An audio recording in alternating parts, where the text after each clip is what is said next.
स्वर्ण आभा न्यूज़ के हमारा प्राइम टाइम में मैं सुभाष सिंगाठिया आपका तहे दिल से स्वागत करता हूं।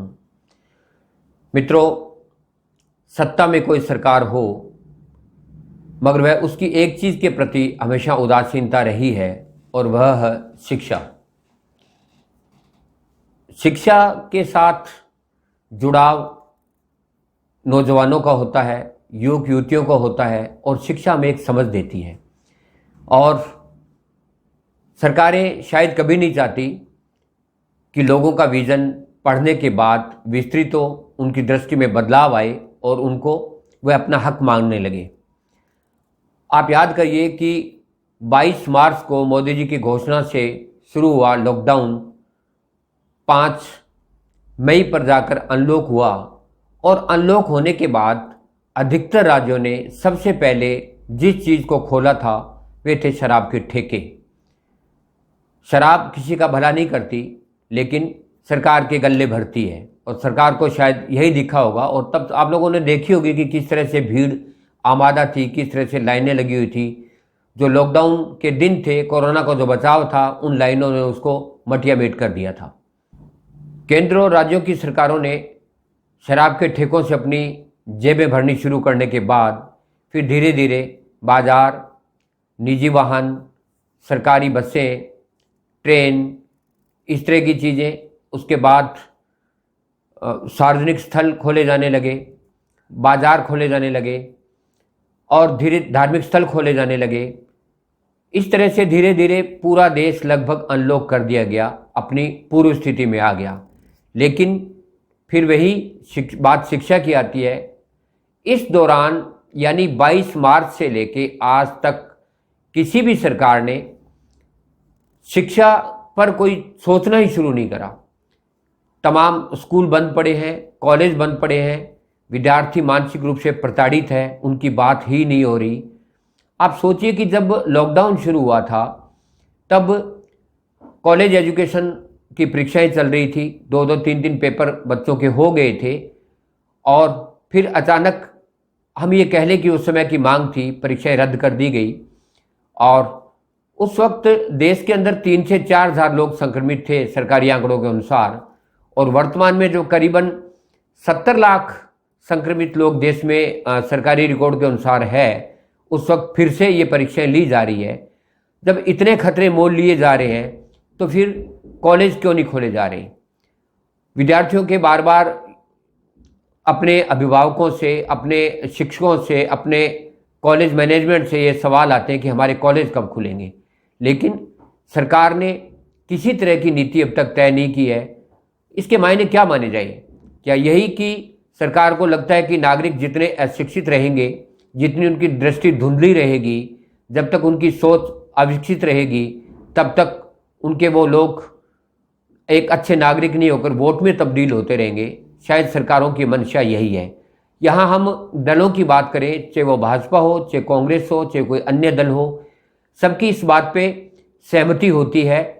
इस तरह की सहमति जैसे संसद के अंदर या विधानसभाओं के अंदर करतल ध्वनि से सरकार के लाभ वाले जो बिल कानून बन जाते हैं, शायद उसी तरह की एक आम सहमति से कॉलेजों पे बात नहीं हो रही है। जहाँ तक स्कूलों के जो छोटे बच्चे हैं उनकी बात करें तो समझ आती है कि उनको शायद बैठने का ढंग नहीं पता होता, इस महामारी के प्रकोप के बारे में ध्यान नहीं है। लेकिन बात अगर कॉलेज और यूनिवर्सिटीज़ के छात्र छात्राओं की आती है तो बेहद समझ रखने वाले लोग हैं। वो उनको पता है अपना भला और बुरा क्या है। अगर सरकार को इस तरह के मानदंड तय करके कॉलेज खोलती है, यूनिवर्सिटीज़ खोलती है, तो उस गाइडलाइन पे वो बच्चे चलेंगे।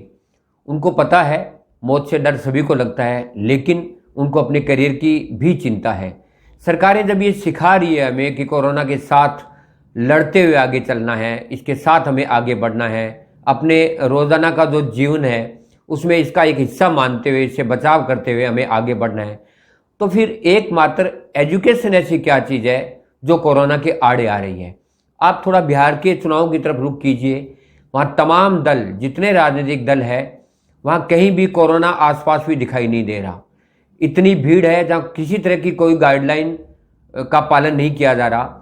आम वोटर से लेकर और नेताओं तक और केंद्रीय मंत्रियों तक जिस तरह की सभाएं हो रही है वह बहुत चिंता का विषय है। लेकिन वहाँ पता है कि सत्ता ही मिलने वाली है, आने वाले समय में सरकारों को कुर्सी मिलने वाली है, उसके बदले में मौतें चाहे कितनी हो जाए वहाँ तक गौर नहीं होने वाली।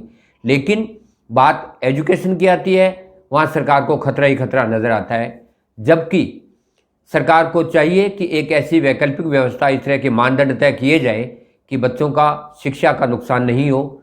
वे इस समय के साथ साथ, इस बुरे समय के साथ साथ अपना एक स्पेस निकाल कर अपनी पढ़ाई सुचारू रूप से करें ताकि एजुकेशन ठीक से हो। अदरवाइज के ये नहीं हो कि सरकार एक समय के बाद आकर इसको जीरो सेशन घोषित कर दें।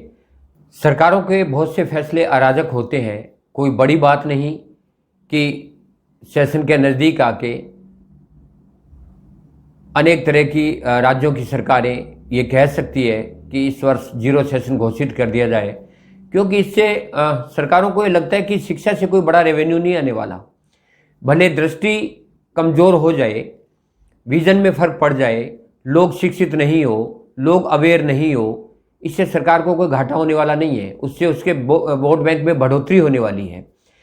तो सरकार को इस तरह के निर्णय ले, इससे पहले जो अभिभावक है जिनके बच्चे कॉलेज और यूनिवर्सिटीज़ में पढ़ते हैं, उनको इस बात पर सोचना बहुत ज़रूरी है।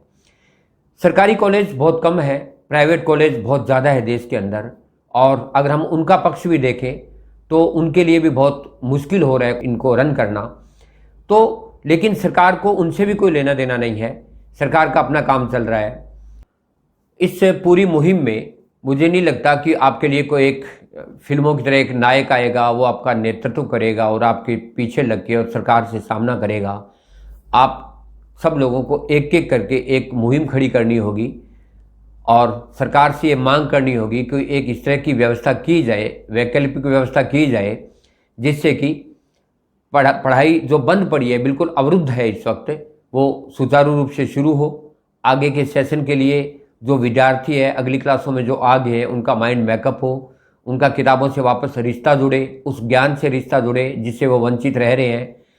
क्योंकि अब भविष्य के अंदर सरकारें आती जाती रहेगी, लेकिन ये साल शिक्षा के लिए जो महत्वपूर्ण साल होता है एक विद्यार्थी के लिए, वह बहुत कीमती साल है।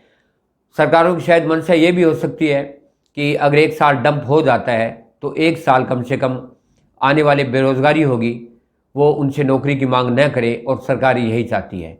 क्योंकि सरकारें, जिस दिन सरकारों को लगेगा कि तमाम लोग, वो लोग जो बेरोजगार थे वो नौकरी लग गए, तो मेरे ख्याल से उनकी बात, सरकारों की वो बात समझ में नहीं आएगी जैसे सिर्फ और सिर्फ वोट मिलते हैं।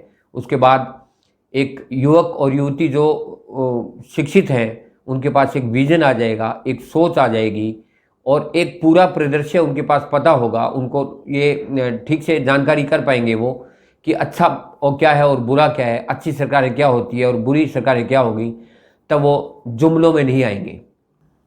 इसलिए महाविद्यालय और विश्वविद्यालयों में पढ़ने वाले छात्र छात्राओं को और उनके अभिभावकों को इस मुद्दे के लिए जागरूक होना पड़ेगा, सरकारों से अपनी मांग उठानी पड़ेगी ताकि उनका पैसा, समय और यहाँ तक कि बुद्धि बर्बाद नहीं जाए। अतः महाविद्यालय और विश्वविद्यालय में पढ़ने वाले छात्र छात्राओं और उनके अभिभावकों को एक मुहिम शुरू करनी पड़ेगी ताकि, और सरकार पे दबाव बनाना होगा कि एक वैकल्पिक व्यवस्था के तहत एक विशेष गाइडलाइन जारी करके इस पढ़ाई को सुचारू रूप से सरकार जारी कर सके ताकि उनका भविष्य खराब नहीं हो। शुभ रात्रि। देश विदेश से और आपके इलाके से जुड़ी खबरों तथा अन्य रोचक जानकारियां प्राप्त करने के लिए हमारे YouTube चैनल को सब्सक्राइब करें और घंटी के निशान को दबाएं ताकि आगामी अपडेट्स की जानकारी आपको मिलती रहे। इसके साथ ही हमारे Facebook पेज को भी लाइक करना ना भूलें।